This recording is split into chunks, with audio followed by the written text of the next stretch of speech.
This hour brought to you by Spencer Injury Lawyers. LA 20. Now, Hunt Palmer on 104.5 ESPN Baton Rouge. Holding down the middle of the day. Live from the Mercedes-Benz of Baton Rouge Studios. This is Hunt Palmer. Welcome into the Monday edition of the Hunt Palmer Show. If you're thinking to yourself, hey, wait a minute, that doesn't sound like Hunt Palmer. It's not Hunt Palmer. Taylor Sharp here with you. Last week, a bit too much for my guy, Hunt Palmer. He decided to take a week-long vacation. I'm here with you today as well as the rest of the week. We got a jam-packed show here today. Only one guest, but I'm going to blabber about a lot of different football topics. Next segment, we're going to hit the NFL running backs. Are they a little bit underpaid? We'll talk about that. Also, we're going to be joined by WBRZ Sports Director Michael Cobble. He was out there at SEC Media Days last week. We're going to hear from him, get his take on things, what he thinks about the SEC rankings. We may get into that a little bit later, too. Also, hour two, we'll focus a little bit more on the New Orleans Saints. Go around the room a little bit, though, kind of gauge the temperature. Mr. Beck, how are you today? Oh, I'm good. You're good. Alondra, Yeah. you doing good? Yeah, great. Relationships good? Stop. You're good? Shut up. Alondra's having a crisis, people, but we're going to power through it. All right, look, I want to start with SEC Media Days. I was not out there last week. We were grinding here back in studio. I want to kind of give my thoughts on it, though. A lot I liked, a little bit I disliked. We'll go ahead and start with what I liked. Look, I loved all three of the players that LSU brought to SEC Media Days. I mean, when Josh Williams got up there and took the podium, he told that story about how he used to be a walk-on. He had to grind. He had to fight to get into the position where he was. A lot of people at SEC Media Days actually did not know that story. For him to tell that, I thought he did a great job. Jaden Daniels really breaking down what this offense might do this year. And then Mekhi Wingo, who, it's weird to say that a guy who was an All-American and preseason first-team All-SEC is underrated, but that's kind of what we're looking at. I mean, all the talk still about Mason Smith, but Mekhi Wingo, he got up there. He answered questions about Mason Smith. He was super professional.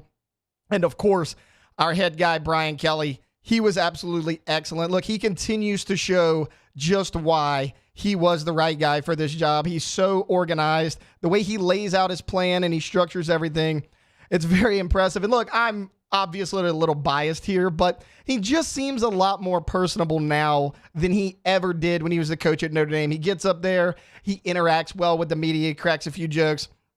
Really love that. And obviously I was going to love all the LSU guys, but something else I loved, I never thought I would say this because I've never been a big fan of him, but I absolutely loved Lane Kiffin. I thought he was the highlight of SEC Media Days. Again, never been a huge fan of the guy. I remember when his name got brought up around here for that vacancy. I kind of shied away. I was like, wait. Kiffin, great coordinator. Don't know if I want him running my program. But the more I listen to this guy, the more I like him. You can tell that he's really someone that has matured a lot.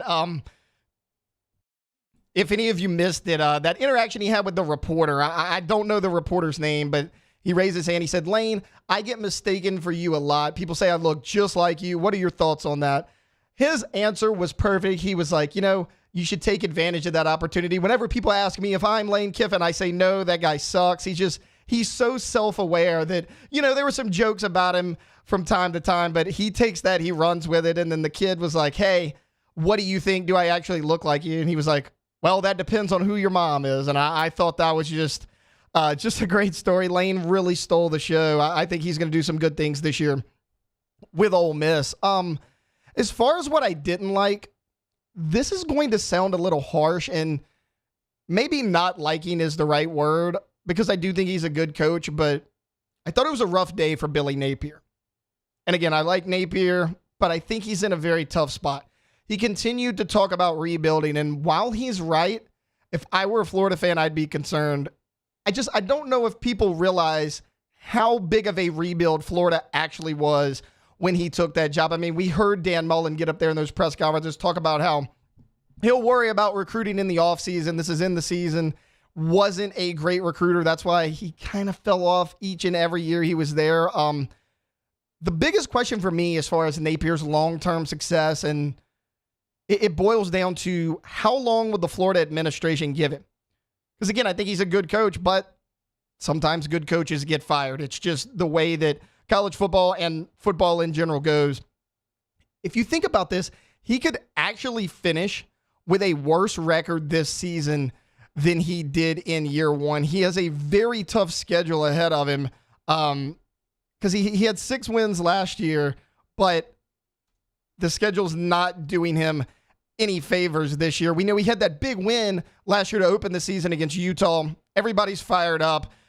Anthony Richardson finally looked like he took the next step, but that just wasn't the case. And if you look at their schedule from this year, once again, they open up with Utah. I don't see how they beat that tough Utah team 2 games in a row. Then they're going to host Tennessee, but there's a lot of people, I am not one of them, we'll get into that a little bit later, that think that Tennessee could actually challenge Georgia for that SEC East title. You got Kentucky. They have to go to Lexington. That game's a toss-up. I mean, you would typically chalk up Vanderbilt as a win, but Vanderbilt beat this team last year. Vanderbilt got to 5 wins. And then I think LSU's a loss. I definitely think Georgia's a loss. I mean, Billy Napier could finish this season 5-7 in the regular season. And we know, we've seen it, Florida does not have a ton of patience. Think about all the coaching turnovers they've had since Urban Meyer stepped away. I mean, look, I was just talking about Dan Mullen, and granted, this was his fault. You never make those comments publicly about how you're not really interested in recruiting. But look, at Florida, Dan Mullen went 10-3, 11-2, 8-4, and then 5-6. He's a good coach. I mean, the guy basically had one bad season and the program's cut ties with him. Again, it was his fault. We mentioned him not being into that recruiting, but that's Napier's issue. Napier is a good recruiter. We see that next season, if everything sticks and everything falls the way it's supposed to, they're going to have a whale of a class. They're going to have one of the top 10 classes in all of college football, but it may take a while to build this program back up. I just don't know. I just don't know if the Florida administration is going to give him the time of the day because, again, going back to that schedule. So let's kind of break it down game by game. We're going to chalk up Utah as a loss because that game is at Utah. It was a tough game. Utah probably should have won it last year. Okay, so that's 1 loss. They win against McNeese. They lose to Tennessee. That's 2 losses. They'll beat Charlotte. Kentucky's a toss-up. And if I'm sitting here right now in late July, Kentucky's probably favored in that game. That's 3 losses. Vanderbilt, I'll give them a win against Vanderbilt just because they lost that game last year. It was a hard-fought game. They probably shouldn't have lost, but I'll give them a win there. South Carolina. I like South Carolina. We'll get into what I like about them a little bit later in the show, but I'm going to give South Carolina a win. That's 4 losses. You can go ahead and chalk Georgia up as a loss right now. I don't think they're going to miss much of a beat. And they host Arkansas. What are they going to do against Arkansas? I think that game's a toss-up as well. We'll go ahead and give them a win there, though. But I'm going to give them a loss against LSU. They play LSU in Tiger Stadium this year. LSU handled them in the swamp. I think the Tigers are going to be even better this year than they were last year. What's Florida going to do? They don't have Anthony Richardson anymore. He was their entire offense when they played the Tigers last year. That's 6 losses right there. I mean, in order to finish 500, you have to beat Missouri on the road, and you have to beat Florida State, who's in the preseason top 10 as well. And that's just to go 6-6. And again, they may not beat Vanderbilt. They may not beat Arkansas. I mean, this team very likely is going to go 5-7, 4-8, unless they surprise some people. Now, they very well could because, again, Billy Napier is a good coach, but, I mean, who's playing quarterback for him this year? Graham Mertz? Are we excited about Graham Mertz? Look, I've been critical of Anthony Richardson plenty of times, but the fact of the matter is he could play football. He could take off and run. He was a physical presence. You had to respect his ability to run. I mean, what's Graham Mertz done for you?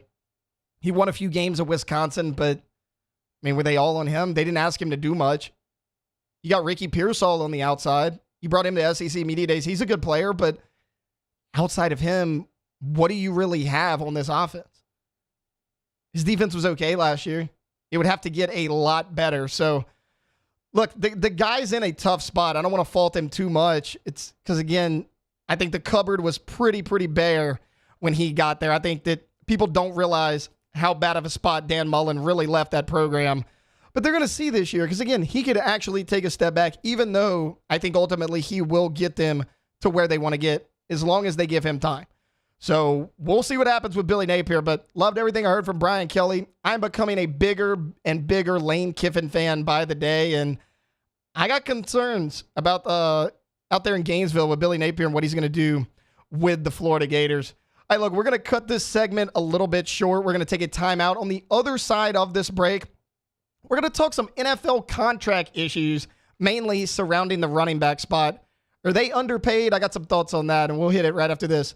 Here on the Hunt Palmer Show, 104.5 ESPN Baton Rouge. Our listeners fire off their opinions on the jimsfirearms.net hotline at 499-1045. Keep listening for your next chance to shoot us your thoughts with the jimsfirearms.net hotline on 104.5 ESPN Baton Rouge. When it comes to ending cancer, we push forward, always working together for you. That's why our cancer experts at Ochsner have clinically integrated with MD Anderson Cancer Center. This means advanced cancer care, including access to life-saving clinical trials and integrating care to treat the whole you. Introducing Ochsner MD Anderson Cancer Center. Long live you. The Windsor Senior Living Community in Mandeville, Louisiana is a beautiful, vibrant apartment community geared toward seniors.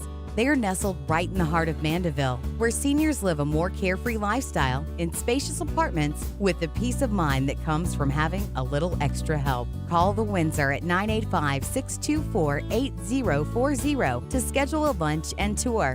Come see how the Windsor can be your passport to peace of mind. Bayou Chrysler Dodge Jeep Ram has $10,500 off MSRP on all new 23 Ram 1500 Laramie trucks in stock. All with Bayou's 1 million mile warranty. The crew at Bayou Automotive is going to do right by you. This summer, retirement is a state of mind. Whether it's a mid-morning activity or an early bird special. Grab a Coors Light and chill like you're retired. All right, let's say ah. Where'd my spotlight go? Super weird, but we can take care of it. Get in and get better at Patient Plus.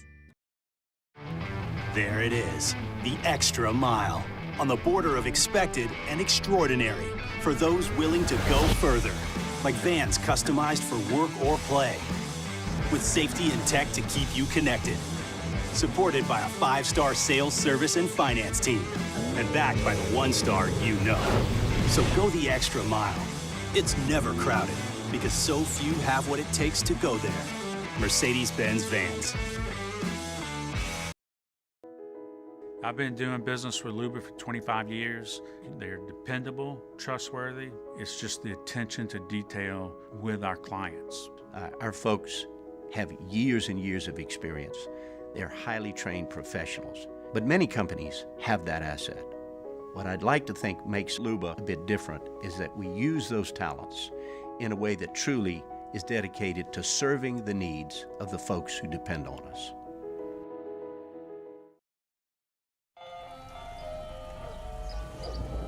Hey there, little buddy. What's the matter? What's the matter? My windows, siding, and my door. That's what's the matter. Relief Windows can fix all of that. I got you. Pop, pop. What's up? Oh my gosh, look! Curb appeal. That's a good-looking neighborhood. ReliefWindows.com. When is a taco more than just a taco? When it's Government Taco. Voted best tacos 3 years in a row by 225 Magazine, Government Taco puts the most delicious spin on tacos the capital area has ever seen. With creative combinations like the Magna Carrot, the Filibuster, or the Steak of the Union. Plus perfect tortilla chips paired with the best salsa and queso you've ever had. And happy hour every day from 3 to 6 p.m. and all day on Thursday. Government Taco, 5621 Government Street. Bayou Ford has $8,000 off MSRP, plus 1.9% financing on new 23 Ford F-150 XLT. On Tuesday's OTB, it's Vet Report Day for the Black and Gold. Like all the biggest storylines, plus got a brand new edition of OTB Mailbag. and our good friend Nick Underhill. Off the bench, 7 to 10 a.m., 104.5 ESPN.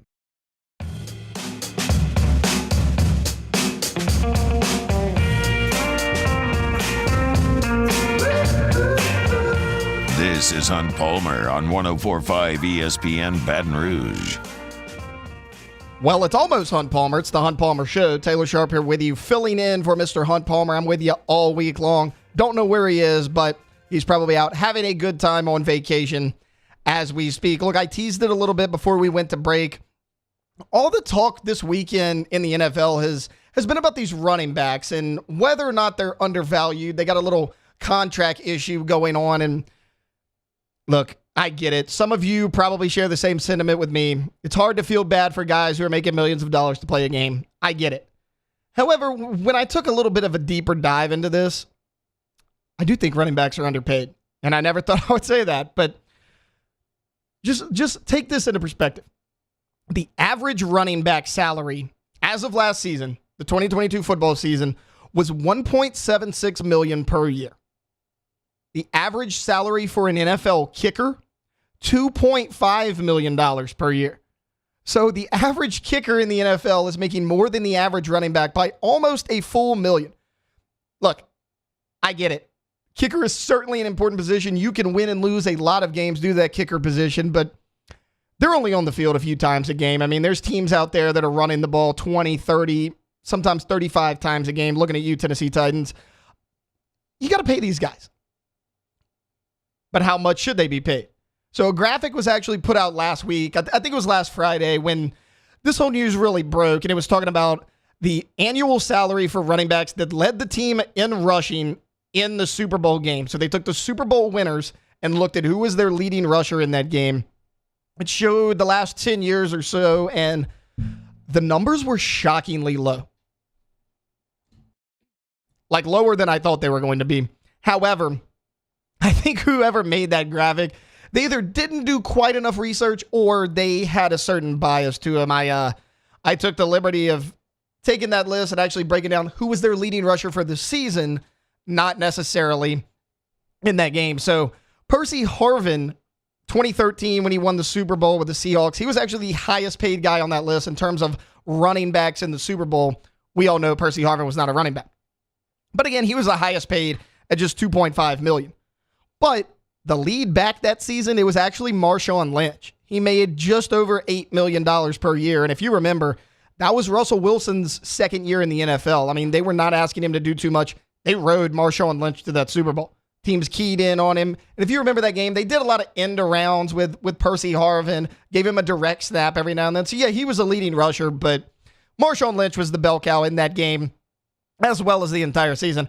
It also showed James Starks as the leading running back for the Packers when Aaron Rodgers won about a decade ago. Everybody on ESPN loves to still talk about that game. He only made $450K. That is 100% true. I'm not trying to argue that. What that graphic did not show is that Starks was not even on the roster when the season started. He was a mid-season signee. He got signed due to injury. Ryan Grant, he was the Packers RB1. He was having a really good season. He went down for injury. He was making about $2 million a year. So nothing crazy, but, comfortable above the league average now for running backs at $2 million a year. I guess the whole point of that is maybe running backs aren't undervalued. Maybe they're just easily replaceable. Because a lot of these teams, they did value their running backs. I mentioned the big contract for Marshawn Lynch. Ryan Grant, he wasn't struggling to pay any of his bills. He was making over $2 million a year. But when those backs either went down or they were keyed in on, you could have a guy to fill that role and still easily win the Super Bowl. Look what happened this year. I mean, our guy here in Baton Rouge, Clyde Edwards-Helaire, he began the season as the starter. He had some inconsistencies. He had some injuries. What happened? You throw in a 7th-round rookie from Rutgers who's probably making the league minimum somewhere around the $300,000 range. He has a really good season. He shows that he can make an impact running and passing. He's a starter in the Super Bowl, and I think he's got that starting job on lock right now.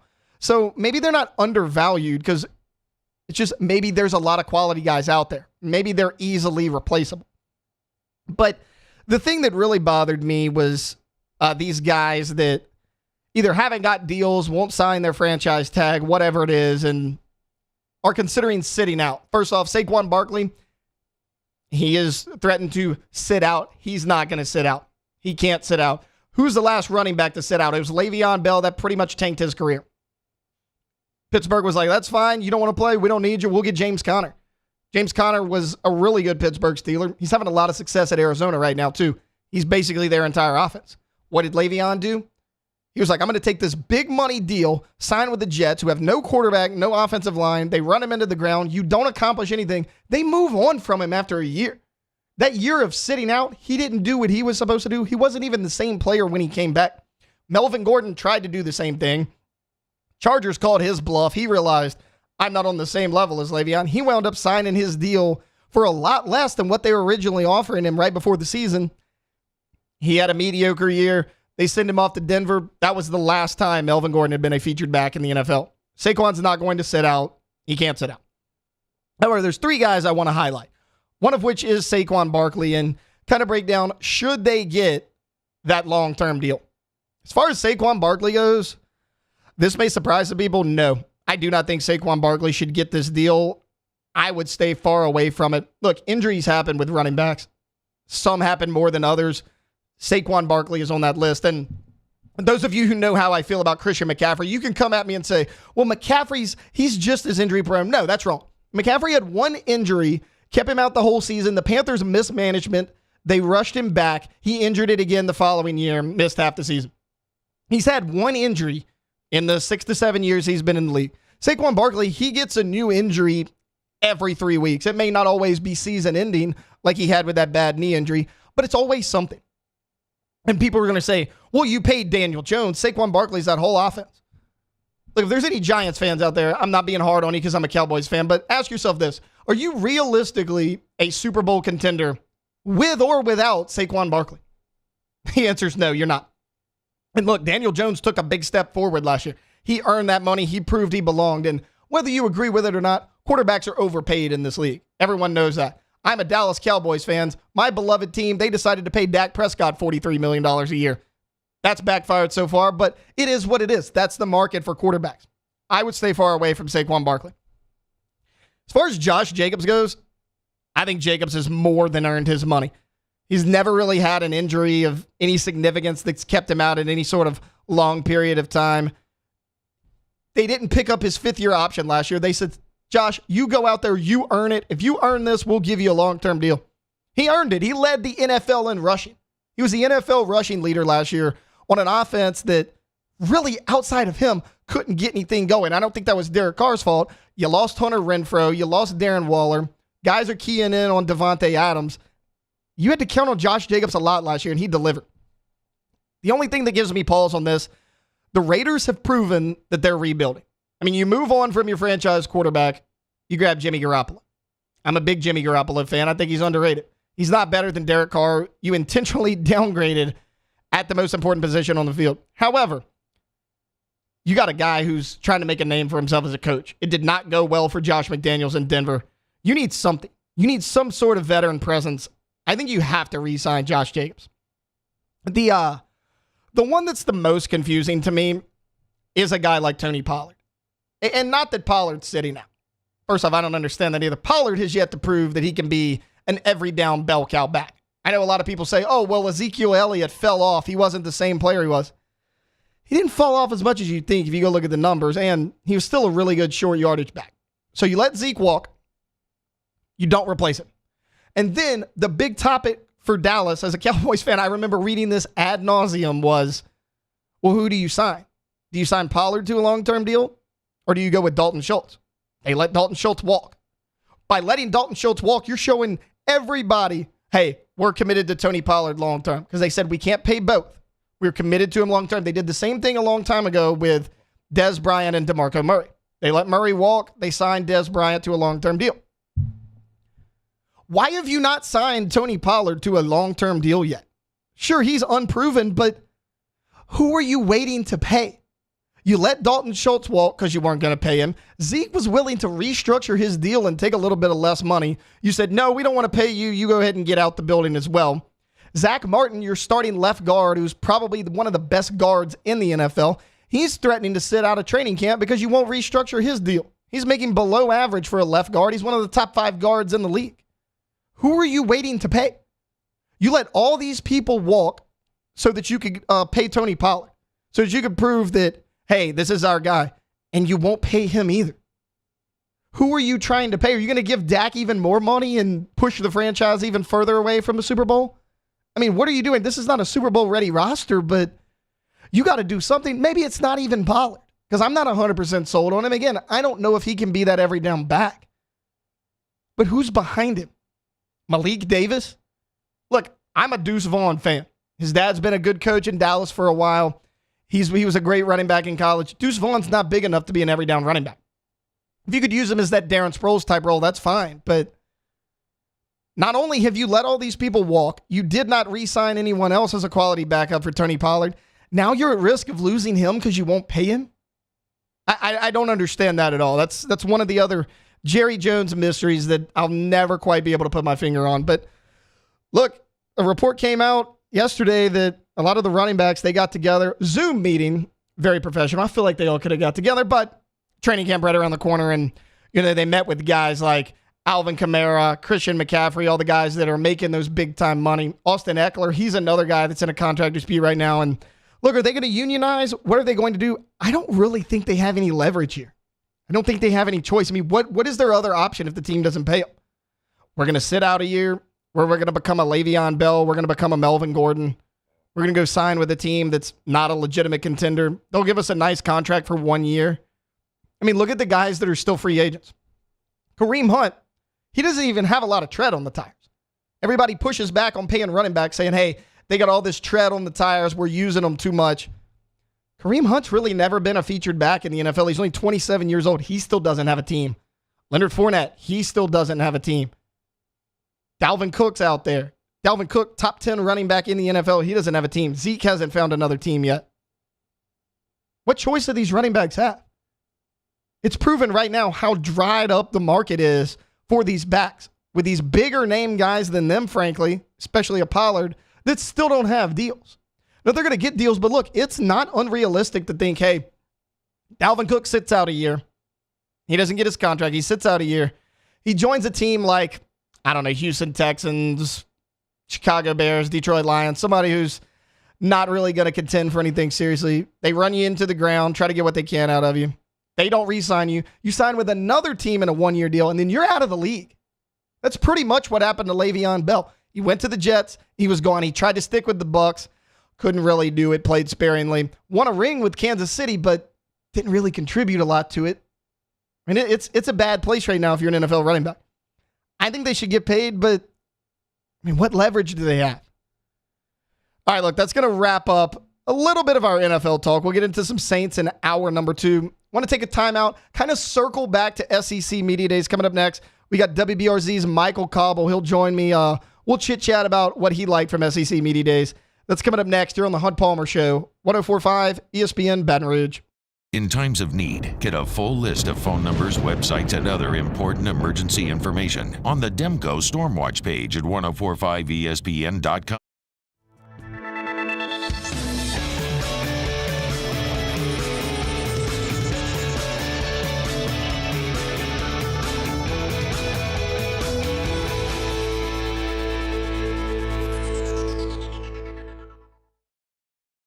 Make this summer your backyard party year with Chris's Specialty Foods. Wings, burgers, brisket, steak, and boudin, plus great Cajun side dishes. We do all the prep, and you enjoy laughing with friends and family.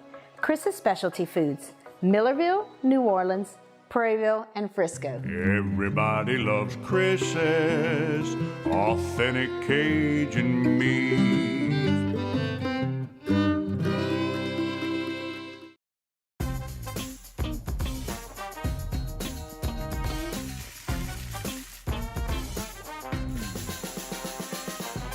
The best kept secret in town is out. Discover Tallulah at the Renaissance Hotel on Bluebonnet. Bayou Chrysler Dodge Jeep Ram has $10,500 off MSRP on all new 23 Ram 1500 Laramie trucks in stock. All with Bayou's 1 million mile warranty. The crew at Bayou Automotive is going to do right by you. Dylan Cruz here to tell you about Six Rings Baseball and Softball Camp. If you live on the North Shore and play ball, go to Six Rings Camps with former LSU assistant coach Dan Canaveri. His knowledge is second to none, and your child will improve and have fun doing it. Camps were held at Coquille Park and Six Rings Academy in Covington with 4 sessions over the summer. Full day and morning only sessions are available from ages 7 to 13. Go to sixringsbaseball.com or call 985-206-9096. Learn the game to love the game.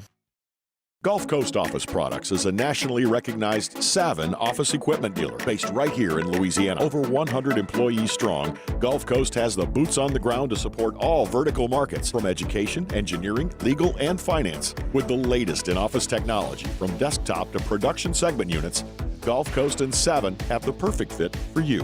Call 225-756-2644. That's 756-2644 for Gulf Coast Office Products. There it is, the extra mile, on the border of expected and extraordinary, for those willing to go further, like vans customized for work or play, with safety and tech to keep you connected, supported by a 5-star sales, service, and finance team, and backed by the 1-star you know. So go the extra mile. It's never crowded, because so few have what it takes to go there. Mercedes-Benz Vans. I've been doing business with Luba for 25 years. They're dependable, trustworthy. It's just the attention to detail with our clients. Our folks have years and years of experience. They're highly trained professionals, but many companies have that asset. What I'd like to think makes Luba a bit different is that we use those talents in a way that truly is dedicated to serving the needs of the folks who depend on us.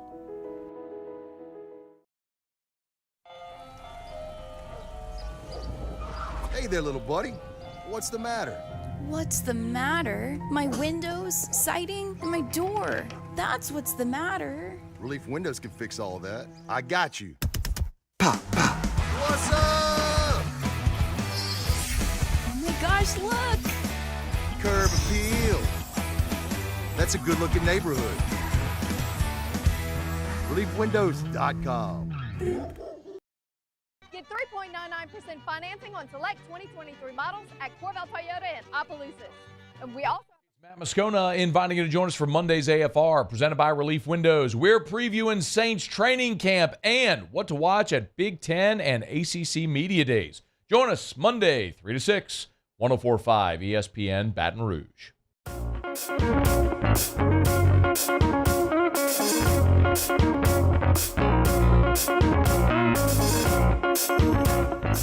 You're listening to Hunt Palmer on 104.5 ESPN Baton Rouge. Welcome back into the Hunt Palmer Show. Taylor Sharp here with you, filling in for Mr. Hunt Palmer. I'm with you all week long. Look, we've talked a lot of football so far in the show, and that's going to continue right now. I want to welcome right now from WBRZ, Michael Cobble to the show. Michael, what's going on, man? Hey, Taylor. How you doing? Doing good. Look, you were out there at SEC Media Days. Tell me what it was like, because this is the first year they had it in Nashville. How did that event go? Well, like, truth and honesty here, right, in reporting, I wasn't in Nashville. I stayed here. Our own Corey Roldan went and covered the event there. But just, watching all the interviews, watching it from afar on TV and reading all the interviews and watching them afterwards. I mean, it looked like it went well. Everybody I talked to liked it being in Nashville, liked the availability of it. I think everybody that's ever covered them didn't like Atlanta because it was so spread out, but Nashville was pretty concise and easy to navigate. And I think that's all anybody really wants to be able to do at the end of the day is just do their job as well as they can. And another successful media days in the books. Speaking of media days, look, what really stood out from you from Brian Kelly? I thought he killed it in his opening statements. What did you like? What did you hear from our main guy?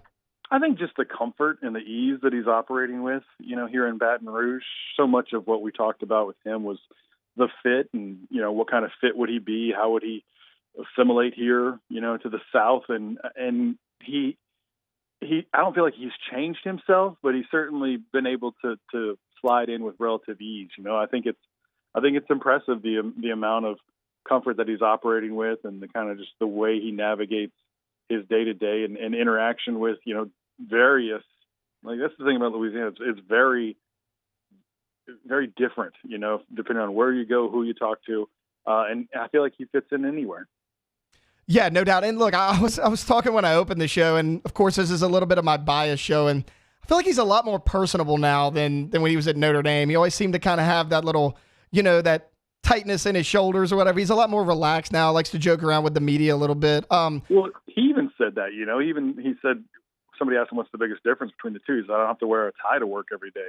And I think there's, a lot of validity to that you're representing a national brand and, to some degree, even a religion when you're the head coach at Notre Dame. So he feels like it's a lot more laid back, and therefore he can be a lot more laid back. So I think that's the biggest thing. You're seeing him kind of focus on the things that he wants to focus on instead of trying to be a pitch man, I guess, for this image of a university. Because when you think of Notre Dame, you do think of Notre Dame football. You don't necessarily, I guess, obviously their academics are far superior to LSU's, right? But you have to kind of represent the whole university. Whereas LSU, you're the head coach, you're just representing the football team. You're not carrying the prestige of the alma mater along with you. I think some of that certainly helps alleviate the load, and he can really focus in on just the things that he wants to focus in on, whether that be managing the team, developing the roster, the different aspects of team building that he seems so keen on. Look, obviously Kelly did a good job. What were your thoughts on the players they brought out there? I thought they all did a good job. Listening to Josh Williams kind of dive into, him starting as a walk-on, getting to where he is now as a fifth-year senior. I mean, what were your thoughts on those guys? I think they all have great stories, just from the dependability that Mekhi showed on the field last year to obviously Jaden's going to be one of the premier quarterbacks in the country this year and already getting some Heisman love. And then Josh's story of just kind of blue-collar grinding mentality that's needed to, succeed in the SEC. So I think they all did a great job. They're great choices. Matt Moscona loves to beat the drum, and I agree with him that every team needs to bring their quarterback. I think it made a lot of sense for LSU to bring their quarterback, but the guys did great. But again, it's talking season. Everybody's undefeated. Everybody's fired up. It's hard to have a misstep when you're just kind of making the rounds and bragging on your teammates and the work you're doing in the off season.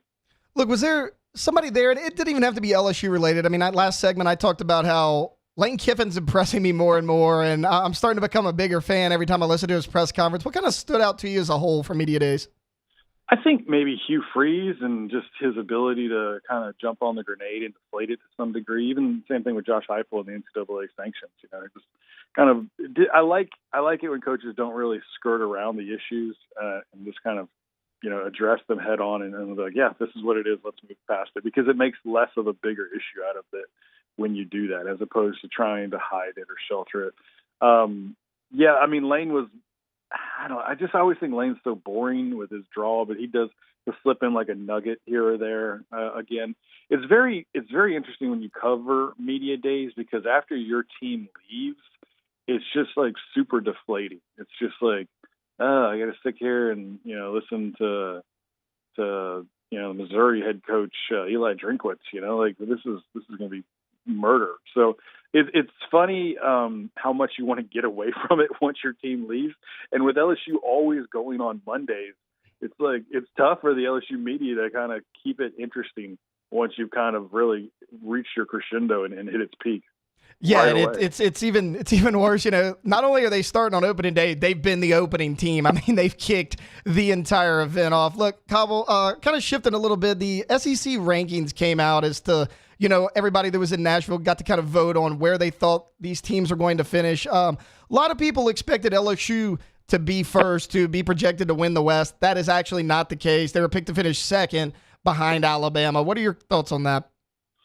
I mean, I tweeted out, I said, obviously they can't pick teams any better than they ask questions. I was just really disappointed with the questioning that the media kicked out there, throughout the week. Just a lot of same, similar, over repetitive things that, beating the NIL drum to death, and I don't know. So I'm not all that surprised. I guess I shouldn't be, considering the Alabama homerism that kind of lives and breathes in the SEC.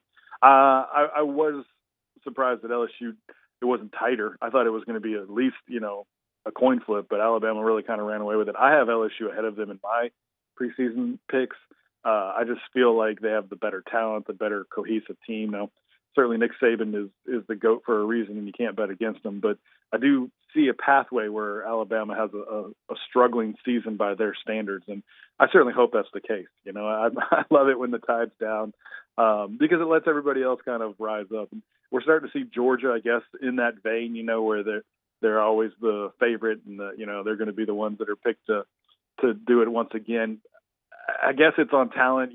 Both teams replacing quarterbacks. I think they have a lot to prove, but as we already talked about, it's talking season. Nobody knows what they're really doing with these football teams, and we won't know really for a month and a half, into the season, and then you can get a really good feel for it. But it's good. It generates headlines. It gives us something to talk about, on TV and on radio shows. So I like it. I don't want to do away with it. I wish the AP poll and those kinds of things would start, 3-4 weeks into the season, though, because I think there's too much emphasis put on where teams start and then where they actually, because if you start high and you don't lose, well, you're just going to stay high. And you may not actually have a good team, but you're just winning all of your games early. So I think there's too much emphasis put on where teams start the preseason rankings based on how good they actually are. Yeah, I'm with you. This could be one of those years where you see an Alabama kind of struggle. This might be one of those things where they're like, I don't want to be the hot take guy in the offseason. I don't want to be the one, the knucklehead that bet against Alabama for sure. But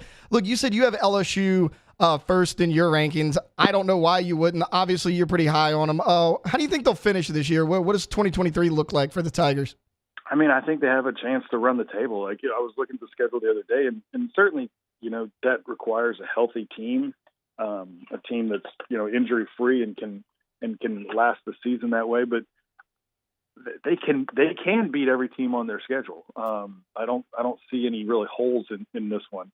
Does that mean that's going to happen? No. And as we've alluded to already, just the media does a pretty poor job of making preseason picks. I mean, I think you just need to find who those people are that voted for Mississippi State with top number one votes. Vanderbilt the same thing in the East, and just take away their vote. Just send a message like you're trying to make this thing legitimate, and when you have idiots that vote for those teams as the number one team in their division, it kind of invalidates all of that. So, but it's also a good thing when LSU's not picked first, because most of the time the media gets it wrong, right? They always have the top team, and they never advance, and that certainly was the case last year. So it's good maybe that LSU is coming in second, but I think they have the potential, to your question, I'll get back on track, don't worry, is just, I think they have the potential for a great team. They have the makeup. They return a lot of experience, and they have experience where it counts. They certainly will need to find some answers in the linebacker and secondary, and I think that will be an evolution. But I think that was one of the things I was most impressed with last year was this team's ability to improve week to week, get better, and really kind of learn from some of their mistakes. Now, it helps when you have a big glaring mistake in week one and you can grow. LSU will be tested strongly in week one. I don't know that they'll have the same mistakes or have that same learning curve, but I think they're starting at a much higher plateau. Cobb, you're not a believer in the Commodores, man? 5 wins last season. Hey, they actually returned some talent, that was the thing. I was funny, but when I sit there and I go through the schedule of each team, and I'm like, no, that's a loss. No, that's a loss. That's a loss. There's just too many losses to stack up, and that's where I'm looking at Alabama. I mean, they have a potential. And look, I don't know what Texas A&M is going to bring to the field, but if they actually put it together, then Alabama has a chance for 3 losses. So I think it's going to be a great college football season. And one thing when I do these shows that I always caution people is think about how long you waited for college football season to start. So enjoy it once it gets here. Don't try to rush to the end. Don't play the what if game. Just enjoy each week as it is. Look for the progress in your team. So often we always point out the negatives, and I'm super guilty of that. I understand my job and my role, but it's so easy to find the things that went wrong on a game or on a team, and very rarely do we ever publicize or really promote the things that are going right on those teams. I'm talking about positions. I'm not talking about off the field stuff. I'm just talking about good, solid play. Last year, I thought they did a good job of improving each week, and probably we didn't talk about that enough. So that'll be one of my focuses this year, I think. Yeah, I'm with you, Cabo. And look, thank you so much for your time. I don't want to keep you too long. I'll go ahead and let you go, but thank you for all the information, man. You bet. Have a good one. Thanks for having me. Michael Cobble there of WBRZ. Look, he makes a great point, and I agree with him. LSU should be favored to win the SEC West, but look at all the talent they return, and a lot of them are underclassmen. I mean, I remember a couple weeks leading up to SEC Media Days, before LSU announced who they're going, I'm like, who are they going to bring to Media Days? I mean, you're going to bring Jaden Daniels, but outside of them, I mean, Mason Taylor, true sophomore, Malik Neighbors, maybe, but he's an underclassman as well. Like, who are you taking? You wound up going Josh Williams, a 5th-year senior, and then Mekhi Wingo is going to kind of anchor that defensive line. But yeah, I mean, it's one of those things you look at and you're like, a couple guys will go pro, but by and large, next season as well, LSU's still going to have a lot of that talent back. They're underclassmen, but because of last season, they're experienced as well. I'm excited for the season. Look, we'll dive into a little bit of LSU football next. They got a commitment 4-star linebacker. We'll talk about that right on the other side of this break here on the Hunt Palmer Show, 104.5 ESPN Baton Rouge. Our listeners fire off their opinions on the jimsfirearms.net hotline at 499-1045. Keep listening for your next chance to shoot us your thoughts with the jimsfirearms.net hotline on 104.5 ESPN Baton Rouge. There it is, the extra mile, on the border of expected and extraordinary, for those willing to go further, like vans customized for work or play, with safety and tech to keep you connected, supported by a 5-star sales, service, and finance team, and backed by the 1-star you know. So go the extra mile. It's never crowded, because so few have what it takes to go there. Mercedes-Benz Vans.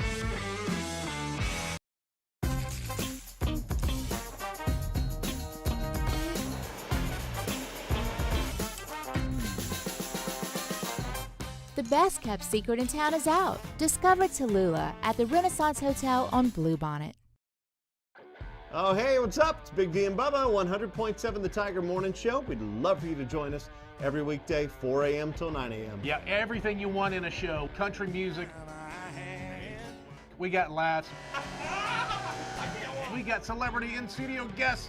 We just need you. Join us every weekday morning, 4 a.m. to 9 a.m., right where it all started. That's right. Louisiana's country station, 100.7 The Tiger. When is a taco more than just a taco? When it's Government Taco. Voted best tacos 3 years in a row by 225 Magazine, Government Taco puts the most delicious spin on tacos the capital area has ever seen. With creative combinations like the Magna Carrot, the Filibuster, or the Steak of the Union. Plus perfect tortilla chips paired with the best salsa and queso you've ever had. And happy hour every day from 3 to 6 p.m. and all day on Thursday. Government Taco, 5621 Government Street. Dylan Cruz here to tell you about Six Rings Baseball and Softball Camp. If you live on the North Shore and play ball, go to Six Rings Camps with former LSU assistant coach Dan Canaveri. His knowledge is second to none, and your child will improve and have fun doing it. Camps were held at Coquille Park and Six Rings Academy in Covington with 4 sessions over the summer. Full day and morning only sessions are available from ages 7 to 13. Go to sixringsbaseball.com or call 985-206-9096. Learn the game to love the game. Gulf Coast Office Products is a nationally recognized Savin office equipment dealer based right here in Louisiana. Over 100 employees strong, Gulf Coast has the boots on the ground to support all vertical markets, from education, engineering, legal, and finance. With the latest in office technology, from desktop to production segment units, Gulf Coast and Savin have the perfect fit for you. Call 225-756-2644. That's 756-2644 for Gulf Coast Office Products. Bayou Ford has $8,000 off MSRP, plus 1.9% financing on new 23 Ford F-150 XLT trucks, along with Bayou Ford's 1 million mile warranty. The crew at Bayou Ford is going to do right by you.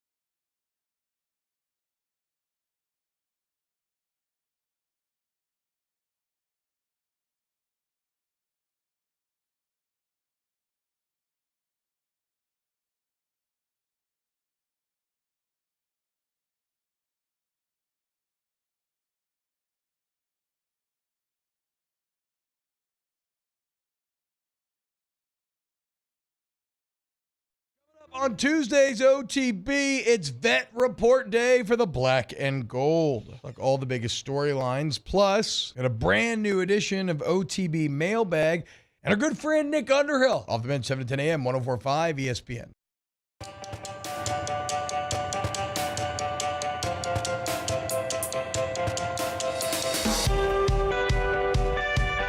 This is Hunt Palmer on 104.5 ESPN Baton Rouge.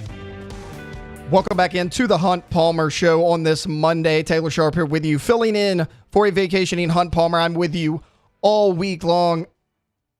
Look, I've been raving about Brian Kelly. I hyped him up in the first segment. Cobble hyped him up last segment, and if this doesn't show you that LSU's in a good place, I don't know what does. 4-star linebacker Tylen Singleton out of Manny High School. He announced his commitment to LSU on Saturday night. He chose the Tigers over finalists at Arkansas, Texas A&M, Tennessee, and TCU. He's the number 20 commitment for head coach Brian Kelly in the 2024 recruiting cycle. Now, I know what you're thinking. Great. An in-state guy committed to LSU. Breaking news there. You got to remember, Manny High School is the same high school that Tackett Curtis went to last year. He was a 5-star linebacker. Everybody in the nation wanted him. He spurned LSU, and he decided to go to USC. And you know, that was kind of an Ed Orgeron recruit. Kelly came in kind of late in the process. A lot of people believed Curtis was already pretty much a lost cause by the time Kelly took over. And I don't know, maybe he said, I'm going to learn from Ed O's mistakes. I'm going to learn from my own.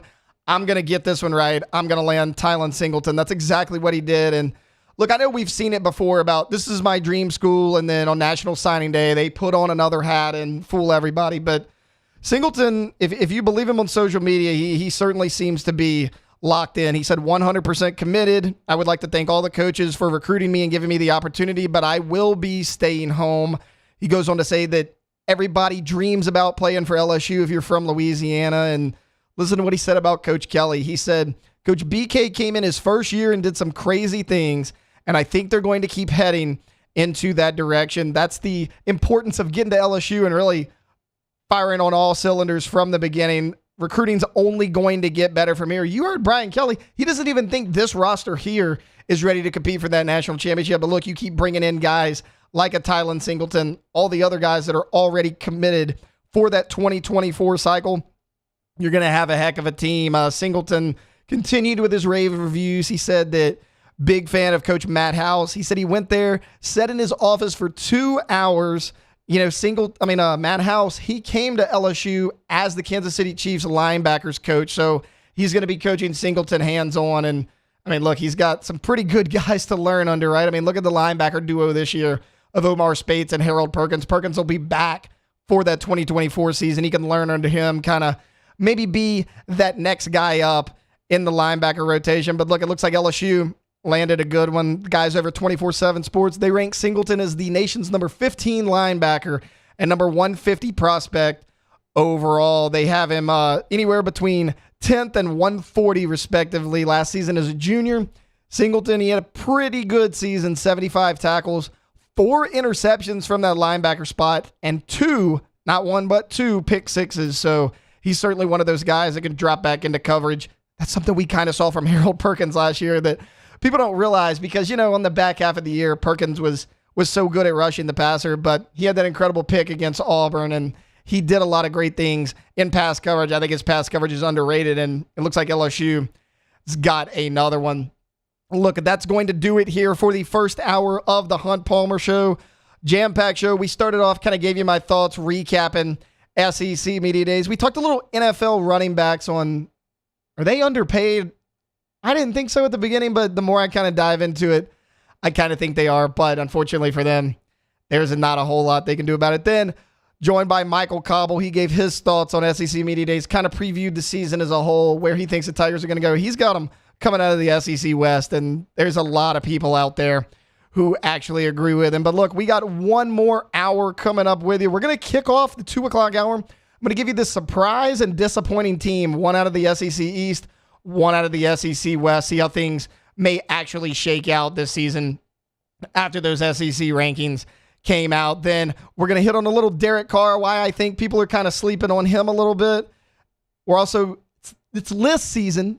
We're going to do a top 5 list. How about the top 5 quarterback wide receiver duos in the NFL? Yes, the Dallas Cowboys are on it. Do not give me too much flack for that. And then we'll, of course, wrap it up with a little bit of take it or leave it. Before we do that, though, we do have to take a quick timeout. We'll be back on the other side of this break. Again, hitting Saints, hitting LSU, a little bit of NFL chat, and then, of course, that take it or leave it to wrap things up. So, look, we're going to come back. We are going to hit that SEC surprise and disappointment for the 2023 season. So what I'm basically going to do is give you, hey, I think this team's going to exceed expectations. I think this team is going to not live up to them. That's coming up right after this here on the Hunt Palmer Show, 104.5 ESPN Baton Rouge.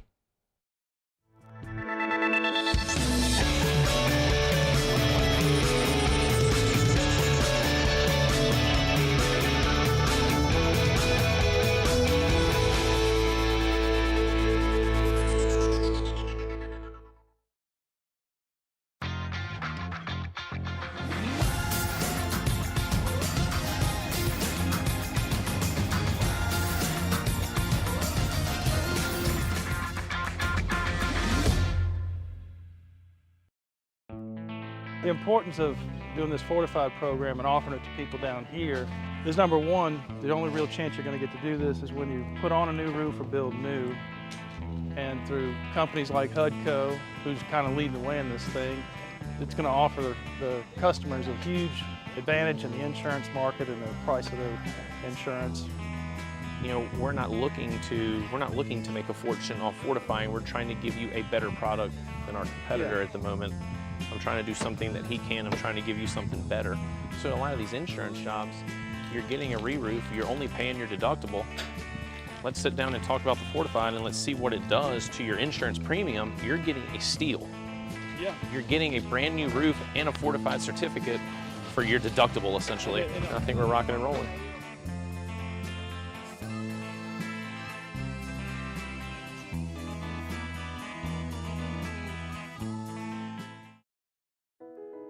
I've been doing business with Luba for 25 years.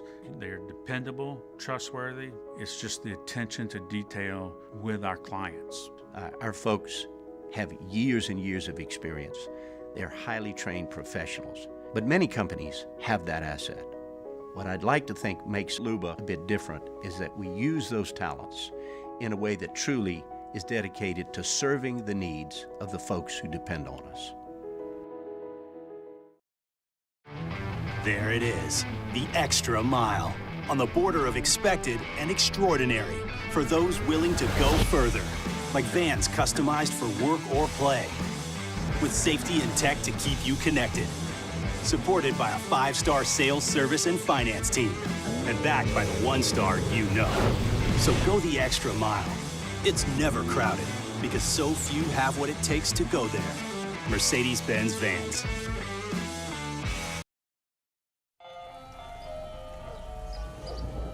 Hey there, little buddy. What's the matter? What's the matter? My windows, siding, and my door. That's what's the matter. Relief Windows can fix all of that. I got you. Pop, pop. What's up? Oh my gosh, look! Curb appeal. That's a good-looking neighborhood. ReliefWindows.com.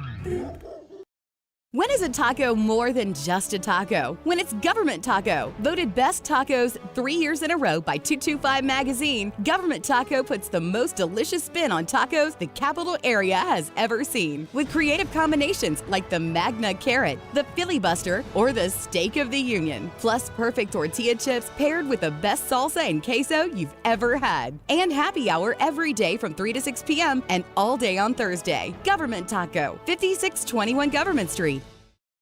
Dylan Cruz here to tell you about Six Rings Baseball and Softball Camp. If you live on the North Shore and play ball, go to Six Rings Camps with former LSU assistant coach Dan Canaveri. His knowledge is second to none, and your child will improve and have fun doing it. Camps were held at Coquille Park and Six Rings Academy in Covington with 4 sessions over the summer. Full day and morning only sessions are available from ages 7 to 13. Go to sixringsbaseball.com or call 985-206-9096. Learn the game to love the game.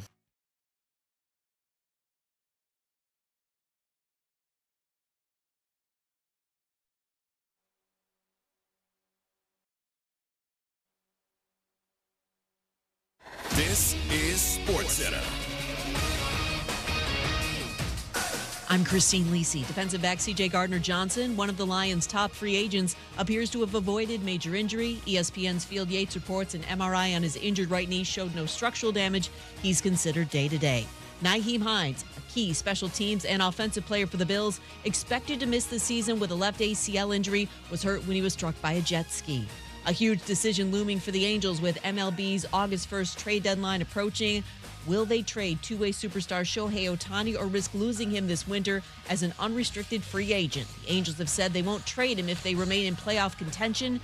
ESPN MLB reporter Jesse Rogers. A week ago, if you'd asked me, I thought he'd be on the move, at least if you'd asked me at the All-Star break, because the trend for the Angels was so poor without Mike Trout and the way they were going in the standings. But they have recovered some. And I think it's not going to take a lot for the owner and maybe even the GM to be convinced they could make the playoffs. Jesse Rogers on ESPN Radio Mornings. The Angels have won 6 of 8. They are 4 games back of the 3rd AL wildcard spot. Think O'Reilly Auto Parts for all your car care needs. They're close, convenient, and have the parts you need fast, along with excellent customer service from professional parts people you can trust. Stop by your local O'Reilly Auto Parts today or visit O'ReillyAuto.com. Now, Hunt Palmer on 104.5 ESPN Baton Rouge. Holding down the middle of the day. Live from the Mercedes-Benz of Baton Rouge studios. This is Hunt Palmer. Well, this is not Hunt Palmer. Taylor Sharp here with you, filling in for a vacationing Mr. Hunt Palmer. With you today, as well as the entire week. Look, we had a busy first hour. Want to recap a little bit. Kick things off, kind of giving my thoughts on the SEC Media Days, what I liked, what I didn't like. Shout out Billy Napier. If you guys heard that, you know that I was not too kind to our guy out there in orange and blue. Talked a little bit about the NFL contract issues with their running backs. Are they overpaid? Are they not? I kind of think they're a little bit underpaid. Michael Cobble joined us, gave his thoughts, a little bit of a preview of the season. And, of course, if you missed it, LSU got that commitment from 4-star linebacker Tylen Singleton. Look, what I want to do right now to kick off the 2 o'clock hour, I'm actually going to get you guys on the other side of the glass a little bit involved. What we're going to do is the surprise and disappointing teams in the SEC. So we're going to pick one surprise team that may kind of, exceed expectations. One team that's got a lot of hype, may not do much this year. We'll start with the West. Alondra, you want to go first? Who's your surprise team out West? Okay, my surprise team for the West is, people are going to hate me for this one, Texas A&M. Boo. Listen, Jimbo's going to get it together. He needs to, or it's over for him. So I think something's going to click in his head, and they're going to do great. I don't know about great, actually, but they're going to be the surprise. I hate that answer. Moving on. Jacob Beck. Wait, am I not supposed to give the Does she want to do the disappointment as well, or you just want her or are we doing surprise once at a time? You can do disappointment. Go ahead. Okay, I think the disappointment's going to be Alabama. Okay, I like this one a lot better. Nick Saban's getting up in age. I think the magic's a little gone over at Bama. All right, Beck. All right, my surprise is Arkansas. I think, they've returned KJ Jefferson, who's been there for about 8 years, and he's probably the most veteran quarterback in the SEC this year. And their schedule is pretty soft. I mean, they have to go to LSU, which I think they're going to lose. But other than that, I think LSU and Bama. So I think those are their 2 losses. But other than that, I think they can win the rest of their games. They're all winnable. Their non-conference is super easy. They go BYU, Kent State, West Carolina, and FIU. And they finish the season against Missouri. That's an easy Eastern Conference opponent. So I think Arkansas is going to go 10-2. They're my surprise. And then my disappointment for the West is Ole Miss. They bring Jackson Dart back, but they've got Tulane in week 2. Tulane, obviously, a lot of people saw how good they were last year. They returned Michael Pratt, their quarterback. And I think they're going to lose to Tulane there. And then I think they've got a few more losses on the schedule, including Alabama, LSU, and Georgia as well as their Eastern Conference opponent. So they got kind of unlucky with their schedule. I don't think they expected Tulane to be as good as they were last year and will be this year. So I think Ole Miss goes 7-5. So I've got them as my disappointment. I actually agree with you on one of those. I agree with both of you on one of yours. My surprise team is also going to be the Arkansas Razorback. Look, you just heard Jacob Beck mention it. KJ Jefferson is back, a ton of talent, even more experience. I think he's tenured there. I think he's 1 year away from maybe pulling a retirement check from the University of Arkansas. The guy just knows how to win games. Whether you're for him, you're against him, you can't deny that he knows how to win those close games. Also, Quinshon Judkins, yes, he had a great year last year at Ole Miss. Why is no one talking about Raheem Sanders? I mean, Rocket Sanders might be not just the best back in the SEC, but all of college football. And, 2 years ago, Sam Pittman had that great season, and then everyone's going to say, oh, we saw this coming. He's taking a step back. Is he? I mean, Arkansas's main problem last year was health. And sure, they didn't have a great defense, but again, that goes back to injuries. They dealt with so many of them. I realize that the defense wasn't that great, but can they get anything close to that 2022 on defense? And if KJ Jefferson and Raheem Sanders stay healthy, we know how they like to run the ball. He does that power read option out there in Arkansas. I think this team could surprise a lot of people. My disappointment, in direct contrast to Miss Alondra over there, my disappointing team is going to be, LSU fans are about to love this one, Mr. Jacob Beck, the Texas A&M Aggies. Look, it's the same thing as last year. I'm smiling right now. Oh, dude. Hunt Palmer is beaming. Look, they have weapons. Last year, the question coming in was, who's going to score points for this team? You talk about that great recruiting class Jimbo had. He's star-chased. He didn't actually fill his needs. He had a terrible offensive line. So what did he do 2 years ago? He signed 2 offensive linemen. Don't worry, though. He signed 5 safeties. Not really sure what his thought process there was. But look, you got Evan Stewart, Moose Muhammad, and Aniyah Smith on the outside. Those 3 guys are as good as anybody in the SEC. That might actually be the top 3 as far as 1, 2, and 3. They're as good as anybody in that conference. They're great players, but will this offense actually be any better than it was last year? Connor Wegman returns as quarterback, and he was pretty good down the stretch. Not as bad as when he was thrown in there. And I don't want to bash the guy too much. He was thrown in well before he was ready. But, I mean, how much better is he going to be? He's going to have to take a huge jump to lead this offense where it wants to go. Their biggest issue is they lose Devon Achane. And as of right now, they have no real replacement for him at the moment. I'm supposed to be confident in Bobby Petrino as an offensive coordinator. Bobby Petrino, who's up there in age, who's been out of coaching for a little bit, at least at a high level. Also, no one even knows if Petrino's actually calling plays. Jimbo was asked this exact question, and in typical Jimbo fashion, he gave a terrible answer, and he was like, well, I'm still going to be involved, but he's going to be involved too. Who's calling plays? Is it Jimbo? Because I have zero confidence that he can call plays. That offense has another pulse since he's been there. And then what are we going to get from Bobby Petrino? How are those 2 big egos going to work together? Are they going to clash too much? I am out right now on Texas A&M. All right, guys, moving to the East. I think this is where it gets a little bit more interesting. Alondra, you want to kick us off? Who's your surprise team? Okay, hear me out. My surprise team for the East is Mizzou. We got, my guy Eli's got to get it together. Same thing with Jimbo. Eli, that's your guy? Well, he's not like my guy, but, okay. I don't know. Call it women's intuition, whatever you want. Jesus. And my disappointment is going to be Georgia. There has to be a fall from grace at some point, and this might be it. Okay, that's a good point because if Georgia technically goes 10-2, yeah, that's a disappointment to a lot of people. Right. I don't hate it. What you got, Beck? They're at the top. I was thinking Georgia for disappointment just because I do think they could lose a game, and they're bringing in a new quarterback. But I think Kirby is almost built out what Nick Saban did at Alabama. I think he's almost in that same state where even when they lose a quarterback, they lose players. They just keep reloading every year. So I can't put them. My surprise is no one. I don't think anyone is going to surprise in the East. I think Georgia is going to win the East, and then it's going to be after that. I don't think anyone after that wins more than 8 games. I think everyone else in the East wins seven games at the most, maybe 8. Maybe there's one team that wins 8 games. Other than that, I think no one else in the East is going to surprise anyone. I think everyone's going to play to what most people expect. And my disappointment, though, is Kentucky. They have a pretty tough schedule. They have to go on the road to Louisville at the end of the season, which, Louisville is a pretty middling ACC team, but going on the road at the end of the season, that's not easy. That's not an easy game. And then they've got to play Alabama.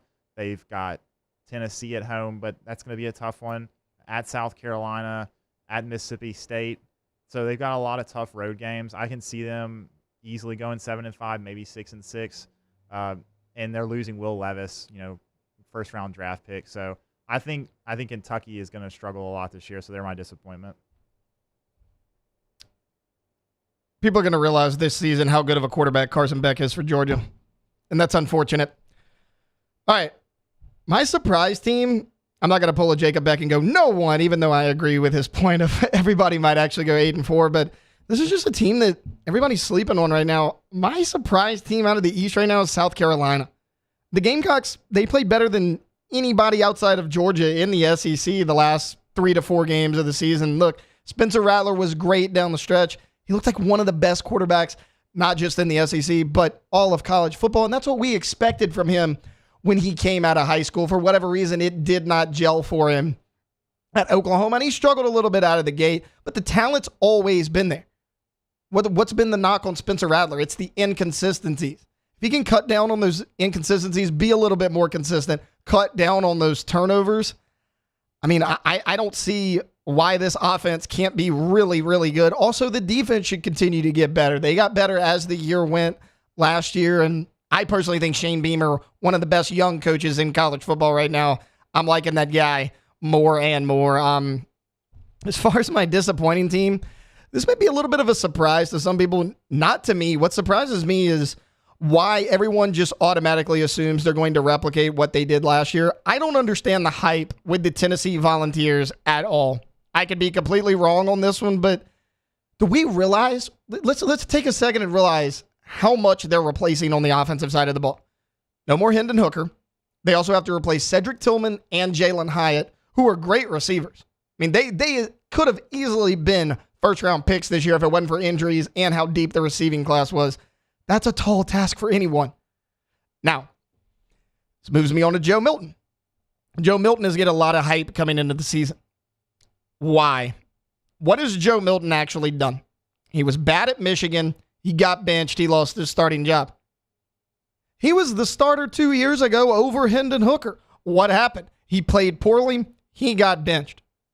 Look, he looked good in areas at the end of the season, but I need to see a lot more from Joe Milton. There's a lot of people out there that are like, well, Joe Milton, big body, big arm. Okay, great. There's a lot of quarterbacks in college that are like that. He's going to pick up right where Hendon Hooker left off. People don't realize that until Hendon Hooker tore his knee, he was one of the top 2 or 3 guys for the Heisman Trophy last year. Joe Milton would have to do a whole heck of a lot and get a heck of a lot better to duplicate what Hendon Hooker did. I understand Josh Heupel's a good coach, and when he was at UCF, that offense just kind of rolled regardless of his personnel. That's great. This is the SEC. Can you do it against this competition? I'm not saying they can't, but I'm pumping the brakes on this team. I don't see how they're just a lock to finish second in the SEC East right now behind Georgia. They give me a lot of pause heading into the 2023 season. All right, look, that was a fun little segment to kind of kick off the 2 o'clock hour. Wanted to get everybody involved. Look, we've talked a lot of college football. We're going to shift to a little bit of the NFL. New Orleans Saints, they kick off their training camp tomorrow. Going to hit one of the biggest topics. Everybody seems to be sleeping on Derek Carr, in my opinion. I'm going to tell you why you shouldn't. That's coming up right after this break here on the Hunt Palmer Show, 104.5 ESPN Baton Rouge. You're listening to Hunt Palmer. One Bath and Closets. OneBathAndClosets.com is the website. David Duvall and his team have been in this business for 30 years. The consultation's free. It doesn't cost anything to have David Duvall and his team come in and just kind of discuss what they could do with you on your bathroom or in your closet. They can do a full-scale renovation of your bathroom. They are licensed contractors, and he's the only call you would have to make. You don't have to get 4 subs involved, calling all. No, David Duvall handles all that. One call to One Bath and Closets. On the closet side, same deal. They can do a full-scale renovation. Maybe it's just using your space more effectively. It's like that tub-to-shower conversion in the bathroom. You can take that tub out, put in a gorgeous glass walk-in shower, changes the look and the functionality of your bathroom.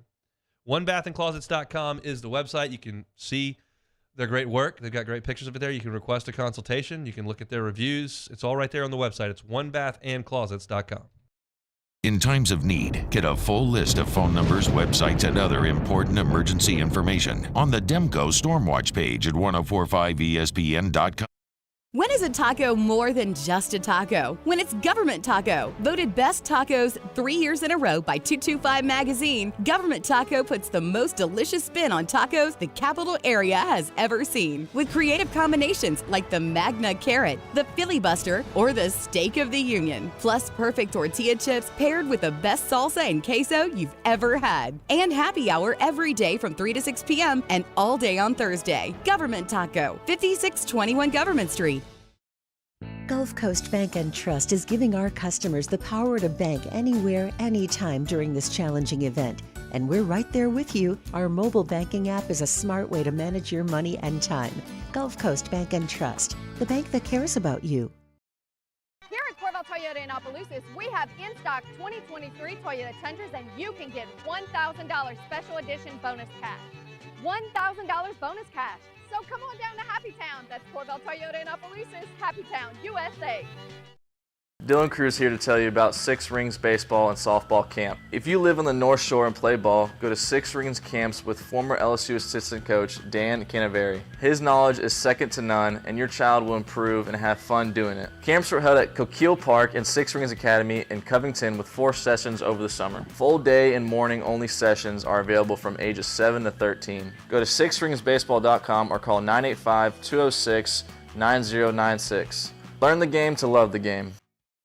Hey, what's up, y'all? It's that time again. It's heating up. Your boat's getting ready to come out and spend all summer on the water. It's time to take your boat to the next level with front-to-back boat service, where if you want an incredible custom speaker install, it's going to blow people away in the water, that's there for you. You want an HD sonar where you can see the fish under the water before you cast, beat all your friends, that's there for you at front-to-back boat service. So don't put it off. We got the parts in right now. Get them now before they go back on back order. Front-to-back boat service.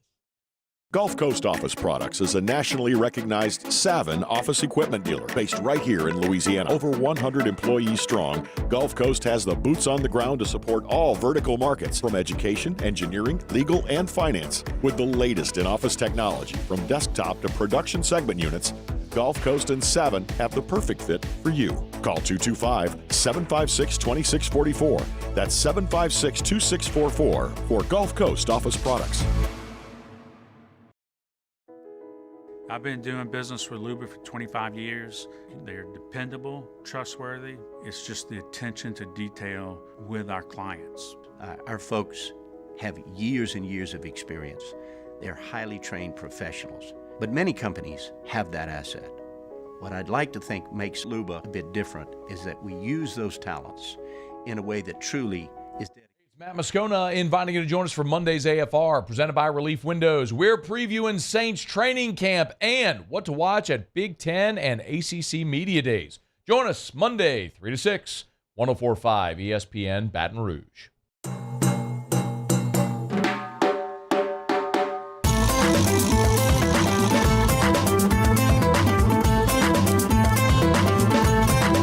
This is on Palmer on 104.5 ESPN Baton Rouge.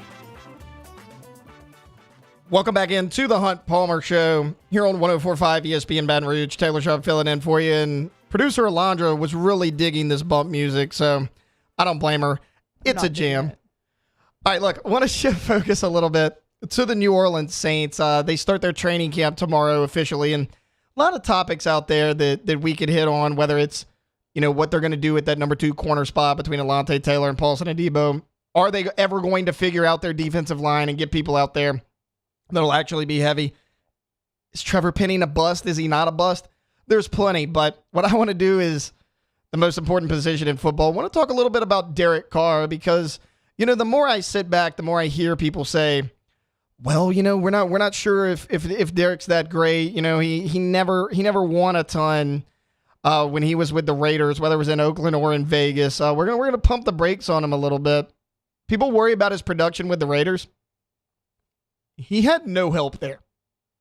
And when I say he had no help, I'm talking about his win-loss record. Let me just break down how bad his defenses were in terms of points per game since he was there. Keep in mind, he was there 9 years. His best defense was the 2017 season and 2016. They finished as the 20th best defense in the NFL. His defense has finished in the bottom 30. So the last three different times he was there, including twice, 2018 and 2014, where they were dead last in the NFL in points per game. And this past season, his defense was great. You know, it was a carryover from 2021. First off, 2021 and 2022, Raiders defenses, 26th in the NFL in terms of points per game. And we talk about Derek Carr's game-winning drives, and a lot of people say, yeah, we performed so poorly at the beginning of the game, he had to have those game-winning drives. Not when you have a defense that's ranked in the bottom third of the NFL in almost every single category. Sometimes you were dead last. That happened to him twice in his career. Of course you're going to have fourth quarter comebacks. It's not even really his fault. And you can say, well, you know, he still struggled. Yeah, when you fall behind like that, that makes you have such a negative game script. Think about it. Remember the old game that everybody's like, oh, well, Alabama shut down Leonard Fournette because they knew Les Miles was just going to run it right up the gut and they were going to stack the box. Flip it. They're going to drop extra guys in coverage. We're going to drop an extra linebacker here. We may only blitz 3 instead of 5 this play because you know they're going to have to throw the ball because they're down by multiple scores so many times in the ball game. And people say, well, you know, his numbers weren't that great. Well, I took the liberty of looking at Drew Brees and his 4 years as a starter. I realized he was in San Diego for 5 years. 1 year he played 1 game. I threw that one out. So I took his 4 years as a starter in San Diego, Carr's 9 years as a starter with the Raiders, and kind of broke down, you know, what they did like season by season, what their average was. And I got to tell you, Derek Carr is better than him in every single category. Now, before any of you freak out, I am not saying that Derek Carr is going to be Drew Brees. Drew Brees is one of the top 10 quarterbacks of all time. We're probably never going to see another Drew Brees in New Orleans. The point I'm trying to make is he's not nearly as bad as people say. So here's what Brees did on a yearly average as a starting quarterback before he got to New Orleans. Just over 3,000 yards passing, 19 and a half touchdowns, 13 and a half interceptions, 62% completion percentage. So 19 TDs, 13 interceptions, 62% completion percentage. Derek Carr with the Raiders, 3,900 yards, so a hair under 4,000, 24 touchdowns, 11 interceptions, 64.6% completion percentage. Carr's numbers are better across the board. And again, I don't think he's going to be Drew Brees. The key, though, Derek Carr, the talent's there. He's never had a coach to fully tap into it. I mean, who knows what he would have done with John Gruden before that scandal came out. I mean, he had Rich Bisaccia, and Carr carried that team to the playoffs. He had Josh McDaniels, who, I mean, is he any good? I mean, he's a good offensive coordinator. He's been a failure so far in Las Vegas. He failed in Denver before that. I mean, what kind of leadership has he had? The key is going to be Dennis Allen. Now, I realize Dennis Allen and Derek Carr, they've worked together before, and the results were less than satisfying. But, you know, this is a new team, a new organization, a new culture. What are they going to do? Because as good as Drew Brees was, he needed Sean Payton, just like Sean Payton needed a Drew Brees.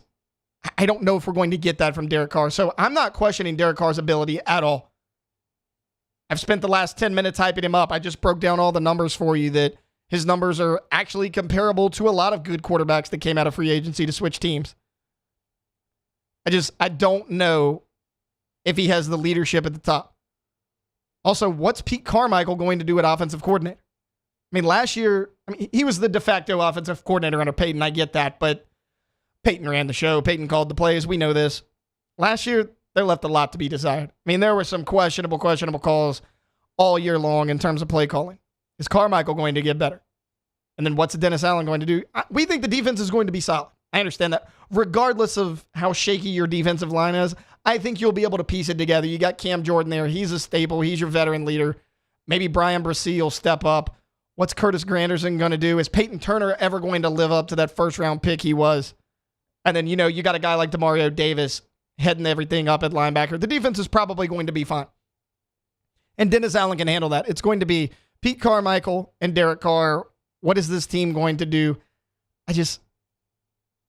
I think people are sleeping on Carr. And there's a lot of people out there, the more they sleep on Carr, they're like, oh, well, this New Orleans team isn't going to be that good. Why? Look at the division they're in. I'm not saying this is the cream of the crop in the NFL, but, I mean, look who they're playing. You got the Atlanta Falcons, the Carolina Panthers, and the Tampa Bay Buccaneers. You all know the division. They play each of those teams twice like they do every year. You got Baker Mayfield and Tampa Bay. I am the biggest Baker Mayfield fan in this building. I have a Browns jersey. I have a Panthers jersey.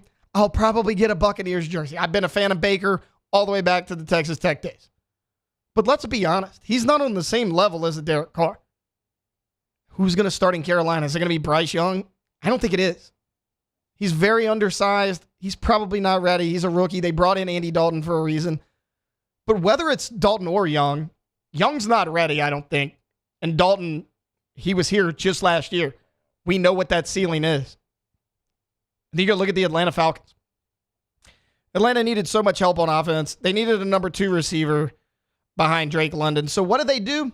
They're like, our deepest position on offense last year was running back. Well, let's draft us a running back in the top 10. That's such an Atlanta thing to do. I mean, how good is that O-line going to be? They were good at times last year, but at times not so good. How's Desmond Ridder going to handle being the full-time starter from week 1? I mean, yeah, he had a longer college career. He did some good things at Cincinnati, but we got to remember, he was a rookie last year, and for all the positives we saw out of Desmond Ridder, there were a lot of negatives. Now, was he an upgrade from Marcus Mariota? Probably, but that doesn't necessarily mean that he's going to win you a division. I mean, look, as limited as I think this offense might be in New Orleans, and they got the holes in defense, what is Dennis Allen going to do? Can he successfully run an organization? I don't know. I don't have the answers to any of those things. What I can tell you is I think they're more than likely going to win this division. I mean, I don't see why this team can't go 10-7 and make the playoffs. A lot of people are sleeping on the Saints. A lot of people are sleeping on Derek Carr. Not a good idea. I feel like my guy Derek is going to make everybody pay. Okay, look, we're going to take a quick timeout. Look, it's the offseason. I know training camp starts tomorrow, but it's also list season. We're going to dive into that. Everyone loves a good list, right? We're going to have the top 5 quarterback wide receiver duos in the NFL. That's coming up right after this break here on the Hunt Palmer Show, 104.5 ESPN Baton Rouge. Hunt Palmer on 104.5 ESPN Baton Rouge. LWCC is Louisiana Loyal, elevating and celebrating champions of Louisiana. Corey Barr is a champion of Louisiana. He's a chef. He's a restaurateur. He's gained national acclaim on the Food Network, beating Bobby Flay and next Food Network star. But home is important to him. And that's why he operates 3 businesses in Monroe, where he is from, and always takes pride in being a Louisianian. And that's why he's a champion of Louisiana. LWCC wants to tell as many of these stories as they can. They're giving us a platform to do it, but they need your help. So go to lwcc.com/champions and nominate a champion of Louisiana. It could be a person like Chef Corey Barr, could be a nonprofit, could be a business. They're doing great philanthropic work. We want to tell their story. That's why we love telling you about Chef Corey Barr. He is a champion of Louisiana, and LWCC is Louisiana Loyal. Our listeners fire off their opinions on the jimsfirearms.net hotline at 499-1045. Keep listening for your next chance to shoot us your thoughts with the jimsfirearms.net hotline on 104.5 ESPN Baton Rouge.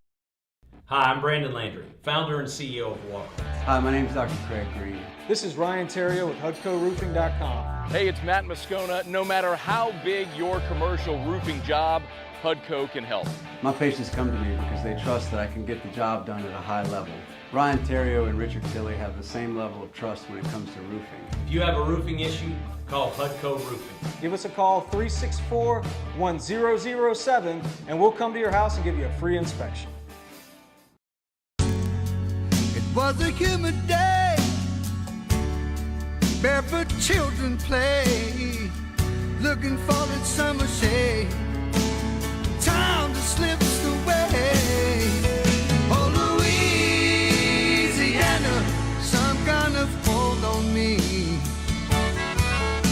Like cypress stumps, your roots are planted deep inside of me. There it is, the extra mile, on the border of expected and extraordinary, for those willing to go further. Like vans customized for work or play, with safety and tech to keep you connected. Supported by a 5-star sales, service, and finance team, and backed by the 1-star you know. So go the extra mile. It's never crowded, because so few have what it takes to go there. Mercedes-Benz Vans. When is a taco more than just a taco? When it's Government Taco. Voted best tacos 3 years in a row by 225 Magazine, Government Taco puts the most delicious spin on tacos the capital area has ever seen. With creative combinations like the Magna Carrot, the Filibuster, or the Steak of the Union. Plus perfect tortilla chips paired with the best salsa and queso you've ever had. And happy hour every day from 3 to 6 p.m. and all day on Thursday. Government Taco, 5621 Government Street. Gulf Coast Office Products is a nationally recognized Savin office equipment dealer based right here in Louisiana. Over 100 employees strong, Gulf Coast has the boots on the ground to support all vertical markets, from education, engineering, legal, and finance. With the latest in office technology, from desktop to production segment units, Gulf Coast and Savin have the perfect fit for you. Call 225-756-2644. That's 756-2644 for Gulf Coast Office Products. I've been doing business with Luba for 25 years. They're dependable, trustworthy. It's just the attention to detail with our clients. Our folks have years and years of experience. They're highly trained professionals. But many companies have that asset. What I'd like to think makes Luba a bit different is that we use those talents in a way that truly is dedicated to serving. On Tuesday's OTB, it's Vet Report Day for the Black and Gold. Like all the biggest storylines, plus got a brand new edition of OTB Mailbag and our good friend Nick Underhill off the bench 7 to 10 a.m. 104.5 ESPN.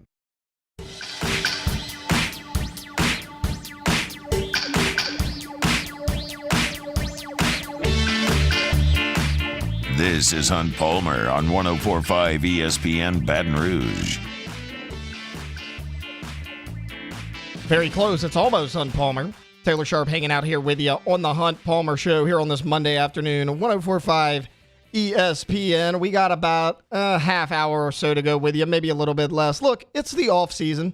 I've talked a lot of college football today. We even dove into some Saints last segment. But what does the off season mean? It means it's list season. And I know all of you out there, you love a good list. I'm totally kidding. That's the time where you scream and yell at each other and you disagree on everything. And kind of figured we'd get the blood boiling here a little bit on a Monday. So I decided to rank my top 5 quarterback wide receiver duos in the NFL. Now, I may do a couple of these throughout the week. I may look at top 5 fan bases, things of that sort. But today, quarterback wide receiver duos in the NFL.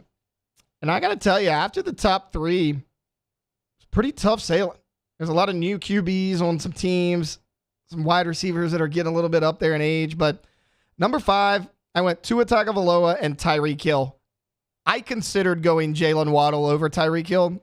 However, Tyreek Hill is the number 1 in this offense. We know that. And while I'm not as high on Tyreek as most people, look, I'll be frank with you right now. I don't think Tyreek Hill is a top 5 wide receiver. I know a lot of people are like, you have to have Tyreek Hill in your top 5. I don't. Tyreek Hill runs go routes and screen passes. But we can't deny that Tua throws a pretty deep ball, and that deep connection between Tua and Tyreek Hill, it is there. Number 4, everyone's going to get mad at me for putting this one on the list, but my Dallas Cowboys, Dak Prescott and CeeDee Lamb. Now, I have been maybe at times overly critical, but I think I've been pretty fair of Dak Prescott with his indecisiveness, his failures in the playoffs, his inconsistencies, whatever you want to call it. But the fact of the matter is, really from the time CeeDee Lamb stepped on the field, he kind of became Dak's go-to guy, right? I mean, they trusted this connection so much that they shipped Amari Cooper out of town and basically didn't even get anything in return for it. I mean, that's how much they trusted these guys. Lamb has gotten better every single year in the NFL. His yards keep going up. We know he's going to have the catches. And I think this season, he's actually going to get a little more open. I mean, they signed Brandon Cooks. He's going to be that wide receiver too. Then you got Michael Gallup on the outside. He's that big, strong receiver. That's going to free up a CeeDee Lamb. CeeDee Lamb can work in the slot. He doesn't have to go up against the team's number 1 corner. He's got the speeds. He's got the size. He's got the route running to beat pretty much any nickel linebacker safety you put on him. I'm looking for a big year at CeeDee Lamb. I think that after this season, we may be talking about him as a top 5 wide receiver in all of football. All right, number 3, this is where it got interesting. The top 3 were very, very hard. I went Josh Allen and Stephon Diggs. A lot of people have them higher on their list. I considered putting them higher. The issue I had was, the lack of playoff success that they've had together. And they've been great in the regular season, but, they've struggled to make those connections when it matters most. 2 years ago in the playoffs, it was the Gabe Davis show. That was kind of his coming out party. Now, last year, they kind of got back in the swing of things, but they just haven't broken through yet. Now, again, I think they're going to. I think Josh Allen's a good enough quarterback. I think Diggs, he's still got the athleticism. He's got that veteran presence that you need.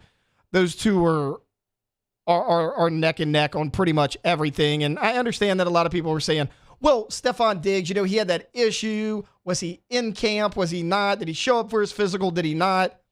I think that's water under the bridge. I think that was blown out of proportion. To me, that seemed like nothing more than a misunderstanding. And even if Diggs is mad at management or the organization, he's reported, so he's not sitting out, and it's not anything Josh Allen did. I think that connection's as strong as it ever has been. I think they're still an elite duo. That's why number 3, I got Josh Allen and Stephon Diggs. Like, as far as number 2 goes, I really considered putting them number 1, and I'll tell you why I didn't. Both of them suffered pretty significant injuries last year. They're both kind of getting up there in age, but number 2 is Matthew Stafford and Cooper Kupp. Again, if they were not coming off of injuries, they would probably be my number 1. And we saw Cooper Kupp just take the league by storm back in 2022, set basically every single season record you possibly could for a wide receiver. And a lot of people are like, yeah, but he kind of struggled last year. He really didn't. I mean, he was on pace to pretty much replicate that, maybe even surpass it in some categories until he got hurt. Stafford had that back issue. We know what happened there. You had Bryce Perkins play quarterback. You brought in Baker Mayfield off the street, and you decided this guy's been on the team for 2 days. This is my best option to go win a football game. Now, he did it, but look, this team's going to be a lot healthier this year. I expect a lot more out of the Rams as a whole than most people do, and it's mainly because of the health of Matthew Stafford and Cooper Kupp. And finally, my number 1, this may be my homerism showing a little bit. It's Joe Burrow and Jamar Chase. And I don't see how it could be anybody else at this point. They've had that postseason success together. They've made a Super Bowl. We know that this connection goes all the way back to college. Spoiler alert, they did some pretty good things together back in 2019, but, they're both younger. Burrow had that knee injury, but he looks like he is bounced completely back. I know Chase had some injury concerns last year, but when he came back, he appeared to be back to full form as well. They're younger than Stafford and Kupp. They've had that connection in college as well. I mean, yeah, Stafford and Kupp are great, but they've really only played together for about a season and a half. They both missed about half the season last year, and then they played 2022. So Burrow and Chase, they played together for a lot longer, and we know how special they can be when they get together. So that's my top 5 quarterback wide receiver duos. Before we take a break, I wanted to kind of stick with the LSU theme here a little bit and talk about Ben Simmons. Look, the NBA's new collective bargaining agreement, they released it last month ahead of free agency, and it was previously undisclosed side letter indicating that Ben Simmons had received credit for a year of service for the season in which he held out from the Philadelphia 76ers. Now, look, these years of service, they come into play when determining when a player is eligible for like max contracts, that sort of things, retirement benefits. So my question to the NBA is, what are you doing? Why is Ben Simmons eligible for this collective bargaining agreement? I mean, this is the same league that is like, well, if you're hurt your first season and you don't play, you can actually be rookie of the year your second year in the league, which is just the dumbest rule possible. But why is Simmons getting credit for his year of service when he chose to set out? Remember, this is not due to an injury. This was when Ben Simmons, he wanted that big contract, and he was like, I'm sitting out. Maybe he didn't feel like Ben, like we've seen with Zion Williamson here in New Orleans. Don't even get me started on that one. But, I mean, that team felt so certain that he could play basketball that the report came out that they wanted to fine him $200,000 for every practice and game that he missed, and he still set out. I mean, I get that you have contract disputes, but to just openly sit out, disregard your teammates. I don't have an injury. I just don't feel like playing. It's kind of a selfish thing to do, but not only that, you're now getting rewarded from the NBA. Why? Why are you getting rewarded from the NBA? So if another Supermax deal comes up, which, make no mistake about it, there is not a team in the NBA that should ever consider giving Ben Simmons a Supermax deal. But this is helping him. I mean, it's helping him with his pension, with his retirement. You got to get vetted. Now, he's been in the league long enough to do that, but I mean, what if it did come down to that 1 year? And then after that offseason, he had the audacity to sit out. What does he do? Well, he goes to the Philadelphia 76ers front office directly following a Game 7 loss to the Atlanta Hawks in the second round of the playoffs. Maybe if he'd have played that game, they would have won that Game 7 and moved on. But directly after that loss, he goes to the front office. He demands a trade, and they couldn't get him out of town quick enough. I guarantee you they were happy to see him go, and they had trouble trading him. I mean, they sent him to the Brooklyn Nets. That didn't really work out either. And, you know, we haven't seen much from Simmons, but, I mean, why do you get credit for this? Why do you get credit for being a bad teammate? Why do you get credit for sitting out when, you know, your guys are out there? It kind of goes back to the New Orleans thing when Zion said, I don't feel like Zion. And then the report came out of CJ McCollum, you know, playing with a broken bone in his hand, fighting, doing all that. Brandon Ingram, you know, what was his injury there? But he ultimately came back, and Zion was still the one that sat out. It's the same thing here. He refused to fully participate in regular season games. Remember, he said he wasn't even coming to practice. And then he cited the mental health thing. He apparently got help for that. But even when he came back from that, he still wasn't playing in games. Then he claimed, oh, it's a knee. Oh, it's back issues. Oh, I got to repair a disc in my back. But all this time, Philadelphia 76ers medical staff, they didn't really see any of that. Now, he had surgery, but that was the summer prior. And the medical staff cleared him. He was ready to go, which is ultimately why he got fined. And now the NBA is rewarding him for this. Look, I think Adam Silver, running the NBA as commissioner, there's a lot of good that he does. I think he puts eyeballs on this sport. We talk about the NBA all year long, whether they're in season or not. And in America, where football dominates everything, he's a big part of that. He's great at marketing. He seems to be in touch with the players. This ain't it here, though. And this rule has got to be changed. You cannot just sit out, go ahead and collect your paycheck, and then say, oh, well, I get rewarded for that. That's going to help with my retirement. That's going to help with my Supermax deals later on down the road. I don't have to do anything. You keep doing this, more and more guys are going to sit out. You got a Ben Simmons. Is Zion next on that path? We'll see, but I don't like this rule one bit.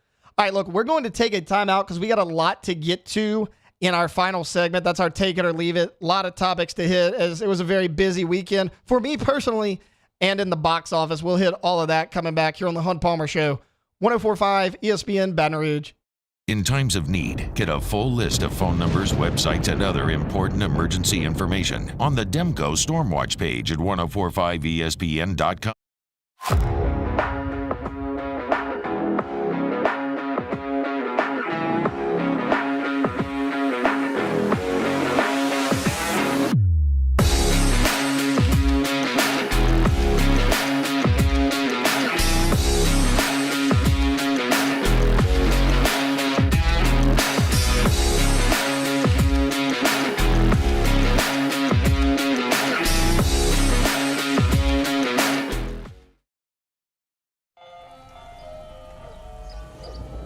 Hey there, little buddy.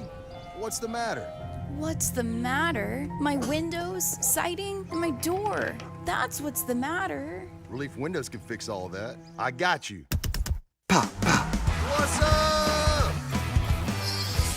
Oh my gosh, look! Curb appeal. That's a good-looking neighborhood. ReliefWindows.com.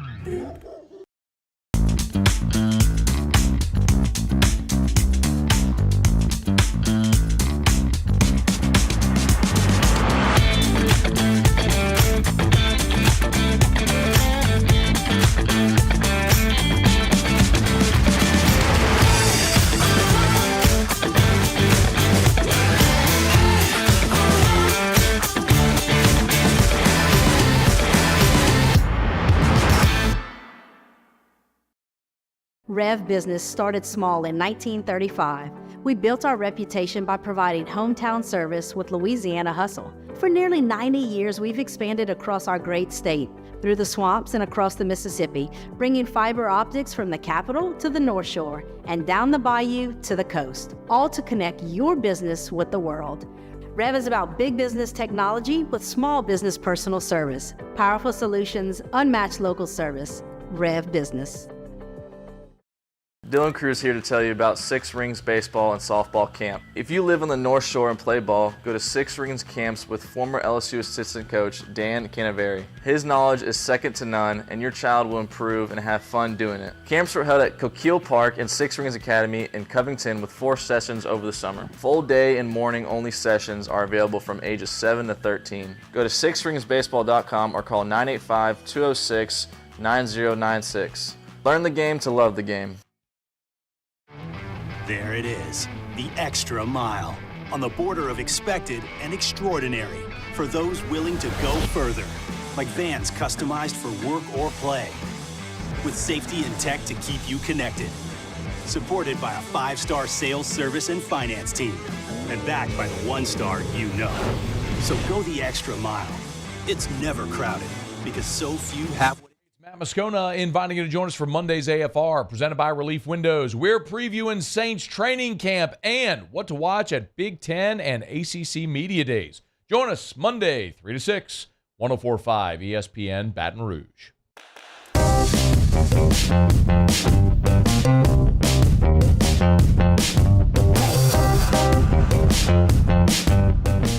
This is Hunt Palmer on 104.5 ESPN Baton Rouge. Final segment here of the Monday edition of the Hunt Palmer Show. Had a lot of fun hanging out with you here for the last 2 hours. Want to give you a little bit of a show recap, kick things off, kind of recapping the SEC Media Days, what I liked, what I didn't like. We talked a little bit of running backs with their contract issues they're having in the NFL. Michael Cauble from WBRZ, he joined me to give his thoughts on LSU heading into the 2023 season. Then we did a little surprise and disappointing teams in the SEC, little fun segment we did there. Talked a little bit of Saints with Derek Carr and a little tier list for you as I did a little top 5. But right now it's time to close out the show the same way we close it out every day with Take It or Leave It. All right, first one here. Oppenheimer is a good movie. Take it or leave it. I'm going to take it. However, this movie did not need to be 3 hours. Now, we disagree on this a little bit. Yep, I disagree. Look, it's not a spoiler for those of you who haven't seen it, and Alondra hasn't either, but you know, the last half hour, maybe 45 minutes or so was, you know, Robert Downey Jr., is he going to get accepted as a cabinet member? Is he not going to get accepted as a cabinet member? I just thought they kind of strayed away from the main storyline a little bit. I didn't hate the movie. I'd still give it a 7.5, maybe 8 out of 10, but I probably would have liked it better if they maybe would have cut it about 45 minutes or so. But you say that you think it should have been left in. I think is important because the way that they weave the trial in, I don't want to spoil too much, but the way they weave the trial into the story of Oppenheimer, how it intersects with Strauss, I thought was pretty awesome. I like the way they did that. So I wouldn't cut. Maybe you could cut 10 or 15 minutes, but I think it's perfectly fine at 3 hours. I don't necessarily disagree. I mean, it did fit the storyline. I'm just one of those people that's just like, it's lingering. Like, let's get on. But it was good. What I did like about it the best, we were talking about this in break. It's like every scene you're like, oh, well, there's an A-list celebrity popping up on my screen. It's like Rami Malek's in it. It's like, it took me a second to even realize he was in. Josh Peck shows up in it. It's like all these big name actors, and like they all have like a smaller role in them. They spent a lot of money on that movie, but don't worry, they are making it up. All right, what we got next? Kylian Mbappe has been offered 300 million euros, which is $332 million, to play for a Saudi Arabian club, Al Hilal. Mbappe should take this deal. Take it or leave it. Absolutely take this. By the way, this would be a 1-year deal. Yeah. So it'd be $332 million for just 1 year before he could make his move to Real Madrid. Rumor is that right now, Mbappe's really considering not taking this deal. Look, people had the same discussion when Live Golf came around, and you're like, well, you know, Saudi Arabia, they did this, they did that. I understand. I understand everyone has their political leanings one way or the other. I would tend to agree with that, but anybody who says you would not take this has never had $330 million staring you in the face. Those dollars they're going to give me are as green as the ones we print here. I would take that. They wouldn't even have to read me the terms of the contract, don't care. $332 million for a year. I am signing. I'll sign it in blood if they want me to. I'll do whatever they need me to do. I am taking this contract. Florida A&M has suspended all football activities due to an unauthorized rap video being filmed in the locker room. Suspending football activities. Take it or leave it. I could go either way on this one. I guess I'll leave it because it seems a little brash. So the backstory of this is a local rapper out of Tallahassee, which is where Florida A&M is located, somehow got access to the football locker room, was making a rap using profanity that the head football coach didn't agree with. Some of the Florida A&M players were standing behind him. They let the guy put on equipment. He wore a football helmet, and it really ticked off the coach. And he said all football activities are suspended until further notice. I mean, with fall camp coming up, nobody really knows what's going to happen there. Kind of a wild story, but I guess I'll leave it. I mean, there definitely needs to be, some sort of discipline, but suspending all football activities may be a stretch. So I guess I'll leave that one. Getting a puppy. Take it or leave it. So for those of you who don't know, last Saturday, I just got an Australian Shepherd. It's basically my first dog. I've always had a family dog growing up. He's about 8 weeks old right now. A ball of fun. I enjoy it, so I will take it, but it is a good stepping stone for me and my wife because when we are dealing with this dog, he'll wake up at 1 a.m., whining, barking, whatever, and, we got to take care of it because he's still a baby, but it's a good reminder, and it kind of let us know we are not ready for children yet. So it's kind of a good stepping stone, teach us a little bit of a lesson. But I love little Frankie. We're having a lot of fun with him, so I will take it. Pac-12 Commissioner George Kliavkoff said Friday that he's not concerned about the Big 12 trying to poach any teams and that he hasn't engaged in any public debate over the narrative of uncertainty around the league because he knows, in quotation, the truth.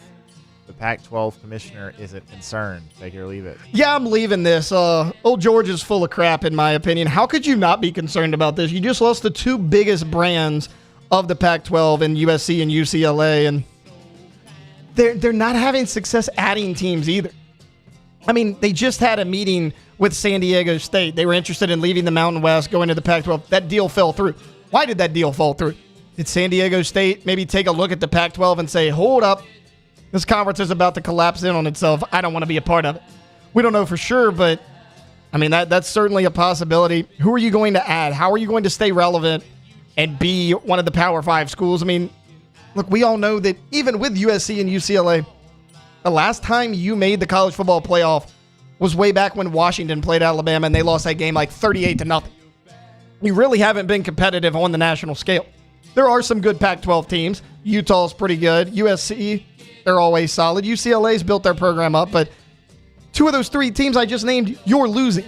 You have to be concerned with this. If he's not concerned, he's either delusional or he's just lying to you. All right, last one here. James Harden has requested a trade out of Philadelphia. Teams should be lining up to sign him. Take it or leave it. Yeah, I'm leaving this. I don't know why you would be lining up to sign James Harden. Look, I'm not taking a shot at the guy's ability. I think he is a phenomenal basketball player. I know he's getting up there. He's still one of the top 15 to 20 players in the NBA, but we've seen this before. I've watched this movie. I've heard this song. I don't want to see it anymore. He does this everywhere he is. He's in Oklahoma City. He's coming off the bench as a sixth man. Doesn't like it there. What do you want to do? Well, I'll get traded to the Houston Rockets. He's at Houston. They give him everything he could possibly want.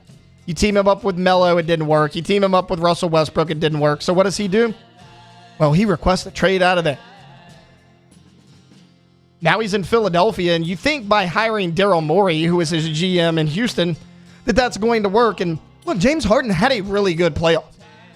I mean, they almost beat the Boston Celtics in that series, and in my opinion, if they would have, the MVP of that series would have been James Harden. He had a lot of big shots in the fourth quarter, made a lot of great plays down the stretch. You playing with Joel Embiid, who just won NBA MVP. Not sure if he should have, but he did. What else do you want? You have a GM you're friendly with. You have a young guy who's coming up who's a future superstar in Tyrese Maxey. You're playing with the NBA MVP. It's not like they're not putting talent around you. What else could you possibly want? Why are you still requesting trades out of places? When are you going to take a look in the mirror and say, hey, maybe it's me? Why am I happy nowhere? Why does everywhere I go, I get a big contract, I fail in the playoffs. I have a falling out with management and my teammates, and then I request a trade. It's time to look in the mirror for old James Harden. I don't really see where he would go from here because Philadelphia is going to ask for a whole heck of a lot in return. Now, sure, they want to get him off the books, but I mean, I think this is ultimately one of those situations where him and Daryl Morey are going to have a sit down and he's ultimately just going to stay in Philadelphia. I mean, I don't know how big the market is for James Harden right now. He's still a good player, not the same player he was, and you really want to take on that guy with that ego to be in your locker room after the track record of him that I just laid out? I wouldn't. I am leaving that. I would not sign James Harden. All right, that's going to do it for the Monday edition of the Hunt Palmer Show. Had a lot of fun hanging out with you. Jam-packed show tomorrow. We got Glenn West talking LSU football, and Sharif Ishak is going to join us for the Saints. Tune in tomorrow here on 104.5 ESPN Baton Rouge.